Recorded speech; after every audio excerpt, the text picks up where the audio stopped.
અને લગન લગન છે ભલે બધા કે બાકી લગન ઈ લગન છે હે ઢોલ અવાજ કોકના ઢોલ સાંભળીએ તો આપણા લગન યાદ ન આવતા જ કયો આપણે હું 80 વર્ષના બાપાને મળીએ મોજના તોરા છૂટો ભલે તાણ હતી પણ આપણે ઘોડે તો ચડેલા લાગણી અને ભાવ છે ને એ તમને યુવાન રાખે જેટલા પ્રેમથી જેટલા ભાવથી જીવશો એટલી યુવાની શરીરની અંદર યુવાન રહેશો તમે વિચારોથી પણ કથાઓ વિચારોને યુવાન રાખે છે તમે કરેલું દાન તમારી સંપત્તિને યુવાન રાખે છે વાસી ન થવા દે જેટલો વીડો ઉલેસો જેમ તાજા નીર આવે ને એમ દર વર્ષે આવા નવા કાર્ય કરતા રહ્યો અને 10 ગણું જો કાળિયો ઠાકર ન આપે સાહેબ તો હું ગાવાનું બંધ કરી દઉં તમારે જ્યાં લખવો ત્યાં લખી લેજો આ તો ભાગશાળી હોય કાર્ય કરી શકે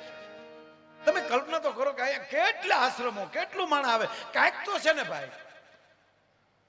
પણ જેને કાંઈ નથી કરવું કોકની જાનમાં જાય ન્યાય પરબારા જમીન વી આવે હમણાં એક બેન જમતા હતા તે તો કે પૂછ્યું કે તમે શું આવ્યા છો તા કે આ દીકરીના જે લગ્ન થાય ને એ અમારા હગા છે ઓલો કે મારા દાદાનો હરાજ છે હું દીકરીના લગ્ન થાય ઝપટ બોલાવા સીધે સીધા ભાઈ આવો છો કેવા ફૂંડા લાગતા છે પછી પણ અમુક